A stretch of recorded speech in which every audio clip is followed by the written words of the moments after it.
ఆకాశవాణి ప్రాంతీయ వార్తలు చదువుతున్నది షేక్ మస్తాన్బీ.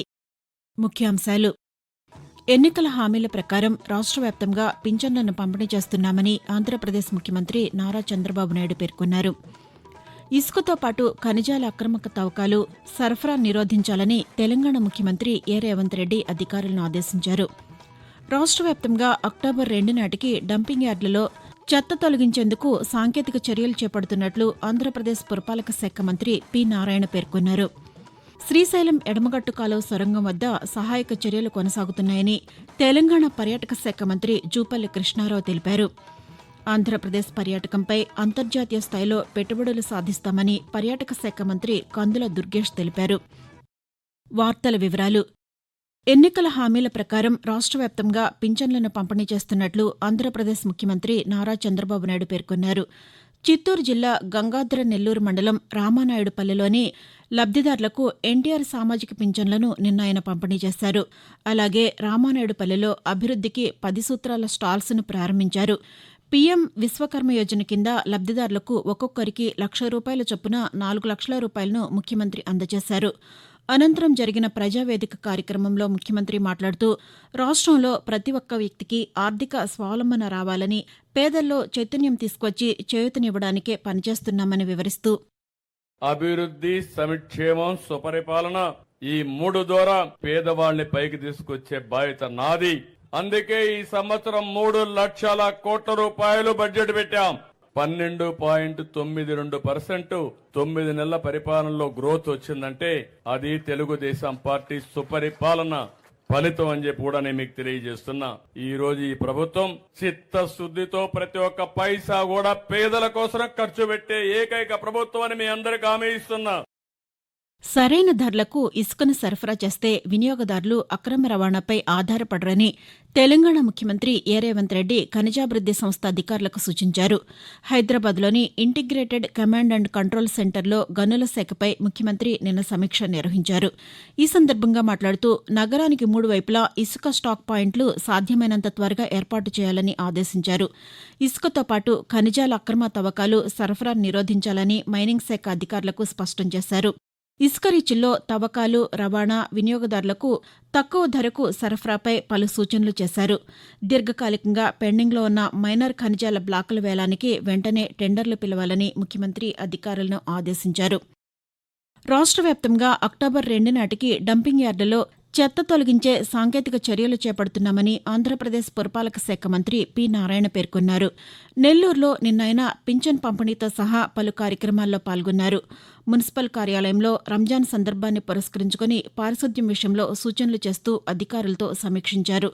రాష్ట్ర వ్యాప్తంగా 80 లక్షల టన్నుల పైచీలకు చెత్త పేరుకుపోయిందని, ప్రజారోగ్యాన్ని దెబ్బతీస్తున్న ఈ పరిస్థితిని తొలగించేందుకు ప్రభుత్వం ప్రవేశపెట్టిన బడ్జెట్లోనూ ఈ మేరకు ప్రాధాన్యత కల్పించినట్లు ఆయన వివరిస్తూ, ప్రజలు ఆరోగ్యంగా ఉండాలంటే ఖచ్చితంగా ఈ చెత్త అనేది ఉండకూడదు. అక్టోబర్ 2వ తేదీకి ఈ రాష్ట్రంలో 85 టన్నులని యాక్చువల్ గా లేకుండా చేయాలని బయో మైనింగ్ సిస్టమ్ లో చేయాలా, దీనికి ప్రాసెస్ చేసి అలా ఈ రోజు రాష్ట్రంలో 85 లక్షల టన్నులు ఈ యొక్క ప్రాసెస్ జరుగుతుంది. నెల్లూరులో ఈ టెండర్స్ ని పిలవడం జరిగింది. రాబోయే 6 నెలల్లో పూర్తి చేయాలంటున్నాడు. శ్రీశైలం ఎడమగట్టు కాలువ ఎస్ఎల్బీసీ సొరంగం వద్ద ముమ్మరంగా సహాయక చర్యలు కొనసాగుతున్నాయని తెలంగాణ పర్యాటక శాఖ మంత్రి జూపల్లి కృష్ణారావు అన్నారు. సొరంగం వద్ద జరుగుతున్న సహాయక చర్యలను ఆయన నిన్న పరిశీలించారు. అనంతరం మంత్రి పాతికేయులతో మాట్లాడుతూ, గల్లంతైన వారి ఆచూకీ త్వరలో లభించే అవకాశం ఉన్నట్లు తెలిపారు. సొరంగంలో మనుషులు ఉన్నట్లు ఆనవాళ్లు కనిపించిన చోట్ల తవ్వకాలు జరుగుతున్నట్లు పేర్కొన్నారు.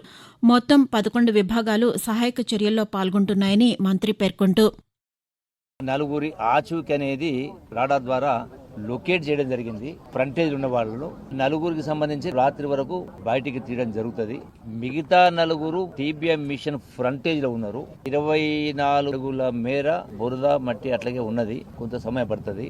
ఇట్ సేమ్ టైం ఎక్కడైతే ఆ నలుగురి ఆచూకీ పలానా దగ్గర అంటే ఉన్నట్టుగా గుర్తు జరుగుతుందో అక్కడ సపరేట్ గా అక్కడ మాన్యువల్ గా మనుషుల ద్వారా కూడా కొంత తవ్వడం కూడా జరిగింది. ఇంకొక పూర్తి అయితే మనకు ఒక రిజల్ట్ అనేది వస్తుంది. వివిధ ఏజెన్సీలకు సంబంధించిన వాళ్ళందరూ కూడా ఇందులో నిమగ్నమై ఉన్నారు. ఆకాశవాణి ప్రాంతీయ వార్తలు వింటున్నారు. దేశవ్యాప్తంగా రంజాన్ మాసం ఈ రోజు నుంచి ప్రారంభమైనట్లు ఇస్లాం పెద్దలు ప్రకటించారు. హైదరాబాద్లోని మక్కా మసీద్తో పాటు లాడ్ బజార్ సమీప మహబూబ్ చౌక్ మసీదులను రంజాన్ మాసం సందర్భంగా శోభాయమానంగా అలంకరించారు. నిన్న రాత్రి 7:30 నెలవంక కనిపించడంతో రంజాన్ మాసం ప్రారంభమైనట్లు ప్రకటించారు. ఆంధ్రప్రదేశ్ రాజధాని అమరావతిలో హైకోర్టు అసెంబ్లీ శాశ్వత భవనాల నిర్మాణాలకు రాజధాని అభివృద్ది ప్రాధికార సంస్థ CRDA టెండర్లు ఆహ్వానించింది. 768 కోట్ల రూపాయల అంచనాలతో శాసనసభ 1048 కోట్ల రూపాయల అంచనాలతో హైకోర్టు భవనాలు నిర్మించేందుకు ఏజెన్సీల నుంచి నిన్న బిడ్లు పిలిచారు. ఈ నెల 17న మధ్యాహ్నం 3 గంటల వరకు టెండర్ల దాఖలుకు గడువు కాగా అదే రోజు సాయంకాలం 4 గంటలకు సాంకేతిక బిడ్లను అనంతరం ఫైనాన్షియల్ బిడ్లను తెరిచి అర్హతలను పరిశీలించి ఏజెన్సీలను ఖరారు చేయనున్నట్లు అధికారులు తెలిపారు. అన్నమయ్య జిల్లా గాల్వీడు మండలం అనంతపురంలో వెలసిన గంగమ్మ తల్లి జాతర వైభవోపేతంగా నిర్వహించనున్నట్లు రాష్ట్ర రవాణా క్రీడాశాఖ మంత్రి మండిపల్లి రాంప్రసాద్ రెడ్డి తెలిపారు. జాతరలో భాగంగా మంత్రి నిన్న అమ్మవారికి పట్టు వస్త్రాలు సమర్పించి దర్శించుకున్నారు. ఈ సందర్భంగా రాంప్రసాద్ రెడ్డి మాట్లాడుతూ జాతరకు వచ్చే భక్తులకు ఎలాంటి అసౌకర్యాలు కలగకుండా అధికారులు, పోలీసులు అన్ని ఏర్పాట్లు చేశారని తెలియజేస్తూ ఎంతో ఘనంగా లక్కిరెడ్డిపల్లి మండలంలో అనంతపురం గంగమ్మ తిరునాళ జరుగుతూ ఉంది. ముఖ్యంగా జిల్లాలో అందరూ సుభిక్షంగా ఉండాలని ఆ తల్లిని ప్రార్థించడం జరిగింది. కూటమి ప్రభుత్వం ఏర్పాటైన తర్వాత మొట్టమొదటిగా ఈ తిరునాళ ఈ సంవత్సరంలో రావడం ఎంతో భక్తి శ్రద్ధలతో అధికారులు అయితేనేం, రాష్ట్ర ప్రభుత్వం అలాగే ఎన్విరాన్మెంట్స్ డిపార్ట్మెంట్ ఘనంగా ఈ కార్యక్రమాన్ని నిర్వర్తించుకోవడం జరిగింది. ఎక్కడ భక్తులకు ఏ విధమైన అసౌకర్యాలు కలగకుండా రాష్ట్ర ప్రభుత్వం ద్వారా ఇక్కడ ఏర్పాట్లు చేసిన అధికారులకు, అనధికారులకు ప్రతి ఒక్కరికి ధన్యవాదాలు తెలియజేసుకుంటున్నాం.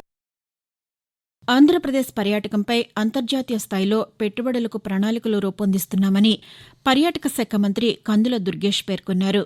జర్మనీ రాజధాని బెర్లిన్లో ఈ నెల 4 నుంచి జరిగే ఇంటర్నేషనల్ టూరిజం బోర్సేలో పాల్గొని 30 మంది పెట్టుబడిదారులతో సమావేశం కానున్నామని అన్నారు. రాజమహేంద్రవరంలో నిన్న ఆయన పాతికేయులతో మాట్లాడుతూ విశాఖలో జరిగిన సదస్సులో 8 మంది పెట్టుబడిదారులు అవగాహన ఒప్పందాలు చేసుకున్నట్లు తెలిపారు.